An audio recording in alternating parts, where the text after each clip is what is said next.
Hello everyone, welcome back to my channel. Thank you for taking the time out of your day to stop by here. Today I'm going to be talking about 5 biblical truths about money. So that's what the Bible tells us about money, how to manage our finances and not to live paycheck to paycheck. So the Bible verses I'll be reading today are from New King James Version. So I'll quote the Bible verses and then I'll read what the verse says and just a brief explanation to it. So the very first one will be Proverbs 21 verses 20. So Proverbs 21 verses 20. And I'm just going to read through the Bible verse and give a little bit of explanation. So Proverbs 21 verses 20 tells us, there is a desirable treasure, an oil in the dwelling of the wise, but a foolish man squanders it. So in this Bible verse is teaching us how to save wisely. It's telling us the wise save and plan ahead for the future, but a foolish man squanders it, just like the word says, so and finishes all his resources without thinking about the future. So that's what Proverbs 21 verses 20 is telling us. So we are wise people, we are going to save and we are going to plan for our future, right? Yeah, and the second verse will be taken again from Proverbs. So it will be Proverbs chapter 27 verses 23 to 24. And it says, be diligent to know the state of your flocks and attend to your herd, for riches are not forever. So the one that really got my attention was riches are not forever. So that's to teach you that you really need to know your finances. You really need to know how to control, plan ahead, and also allocate your resources. So that's money for the future, your future goals, and be prepared for the unknown, because we don't know what the future holds, but we can plan to make it less stressful. So that's what Proverbs 27 verses 23 is telling us, to know our finances and take control, because we know money is emotional. Money is very emotional, so we want to be in a place that we don't let our emotions control what we think about money, but we put a plan in place and tell our money what to do instead of our money telling us what to do. Okay, so I'm gonna go right into the third verse. So it's still from Proverbs again. So Proverbs chapter 6 verses 6 to 8, and it says, go to the ant, you sluggard, consider her ways and be wise, which provides her supplies in the summer and gathers her food in the harvest. So this verse, Proverbs chapter 6 verses 6 to 8, tells us to prepare and save. So there's a pattern to this, so you can really see saving, preparing for your future, taking charge of your resources. It's very important. So it's not just me saying it, but it's also for your own overall well-being. We need to plan our resources, our money. We need to save for the future, because when we do save for the future, we feel like we live in abundance rather than always struggling and living paycheck to paycheck. So we allocate our paychecks. We put every dollar to have a purpose, and then we plan and we enjoy our resources. We enjoy our money, right? So it Proverbs 6 verses 6 to 8, it teaches us to be planning, to plan, not to be planning, but to plan for the future. As always, that's what the Bible is telling us, and that's what I highly recommend, that we plan, we save, we invest for the future.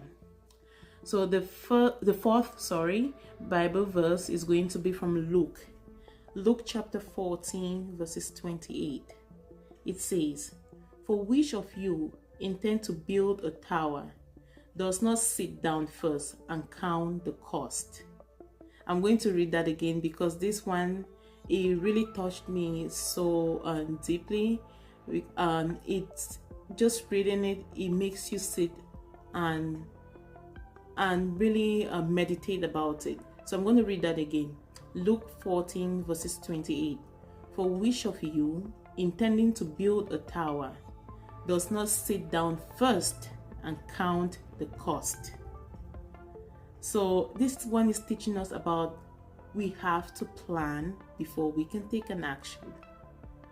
We have to, before going grocery shopping, you need to sit down, you need to create a list, plan before you go out to the store, so you know exactly what you need, you know exactly what you're getting.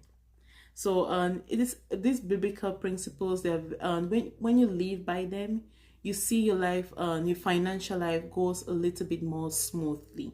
It doesn't get easy at the get-go, but with time, with more practice, with consistency, you find yourself be more in financial peace, and you build your financial freedom much more quickly.